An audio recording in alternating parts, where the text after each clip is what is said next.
কিরে শুক্রবার যাওয়ার কথা রেস্টুরেন্ট সবাই জানেনি। বড় ভাই আম্মে দি রামন চাই ডাকন ই হইনি মইনি লগে যাইতাম আমি।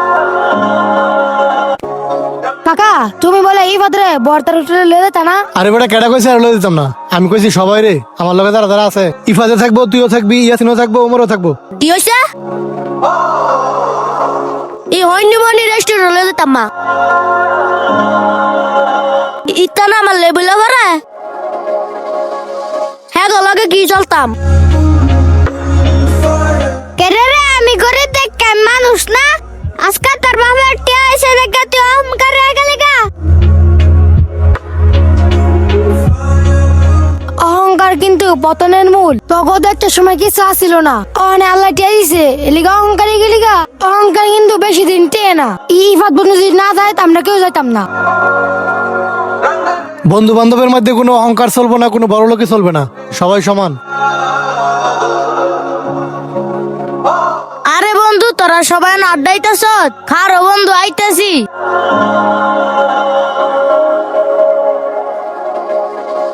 আরে বড় ভাই আপনারা সবাই দিয়ে আড্ডাইতেছেন, আমার কি আগে গেলেন না? আড্ডাটা তো মিস করলাম মিয়া।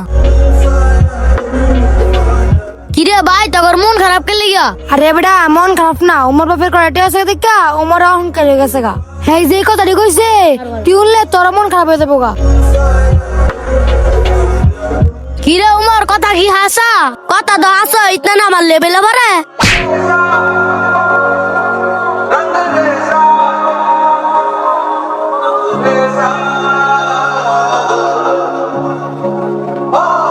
তুই কি রে অহংকার করস? তোর বাবে আমার তেনে টিয়া রে, তুই সেই টিয়া দিয়া ফুরাঙ্গি করস। একবার মারলাম তোর মতন অহংকার বন্ধু আঙ্গুর দরকার নাই।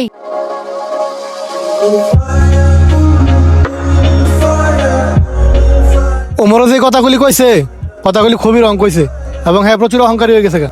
আর এই ধরনের অহংকারী মানুষ আসলে মানুষের সাথে চলার যোগ্য না। তুই আজকে বড় লোক, তুই কালকে ফকির হয়ে যেতে পারস।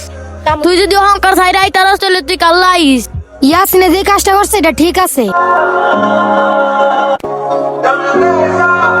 বন্ধু আমি অহংকার অন্ধ ছিলাম, তোরা আমার চকুল্লা দিছস। বন্ধু আমি কোনো সময় অহংকার করতাম না, আয় আমরা হাতে হাত রেখে চলি। ঠিক আছে, ওমরে যেহেতু ওমরের ভুল বুঝতে পারছে, আমরা আজ থেকে কোনো অহংকার করব না। বন্ধু বান্ধবের সাথে কোনো অহংকার নাই, বন্ধুরা সবাই এক সমান। চল আমরা যাই। অহংকার মানুষের সুন্দর সম্পর্কগুলো নষ্ট করে দেয়। সবাই ভালো থাকবেন, পাশে থাকবেন।